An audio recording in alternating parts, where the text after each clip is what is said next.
Welcome to mass TV. Phule స్ఫూర్తితో అసమానతలు రూపుమాపుదామని జిల్లా కలెక్టర్ షణ్మోహన్ సగిలి పేర్కొన్నారు. మహాత్మా జ్యోతిరావు పూలే ఆదర్శాలను ఆచరిస్తూ సమాజంలో మిగిలి ఉన్న అసమానతలను రూపుమాపేందుకు అందరూ కృషి చేయాలని జిల్లా కలెక్టర్ షణ్మోహన్ సగిలి పిలుపునిచ్చారు. గురువారం కాకినాడ శాంతిభవన్ వద్ద పూలే 134 వర్ధంతి వెనుకబడిన తరగతుల సంక్షేమ శాఖ ఆధ్వర్యంలో నిర్వహించారు. ఈ కార్యక్రమానికి జిల్లా కలెక్టర్ ముఖ్య అతిథిగా పాల్గొని ఆయన విగ్రహానికి పూలమాలలు వేసి నివాళులర్పించారు. ఈ సందర్భంగా ఆయన మాట్లాడుతూ 100 సంవత్సరాల క్రితమే సమాజం ప్రగతి పథంలో పయనించాలంటే బాలికలకు విద్య అవసరమని గుర్తించి పూలే మహిళలకు పాఠశాల ప్రారంభించారని చెప్పారు. అట్టడుగు వర్గాల వారిలో చైతన్యం తీసుకొచ్చి మానవ హక్కుల కోసం పోరాడారని తెలిపారు. మహాత్మా పూలే సమాజ స్థాపనకు కృషి చేసిన మహానీయుడని, వారి అడుగుజాడల్లో మనమంతా నడవాలన్నారు. భగవంతుడు ఒక్కడేనని, ఆయనను ప్రతివారు ఆరాధించవచ్చని బోధించారని, వర్ణ వివక్ష, లింగ వివక్ష నిర్మూలనకు కృషి చేశారన్నారు.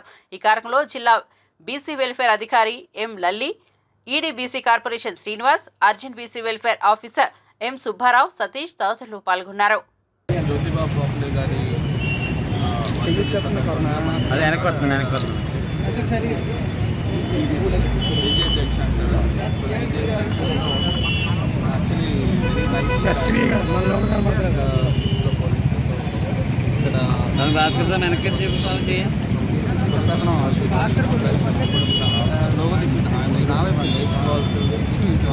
స్ఫూర్తిగా నిలిచింది.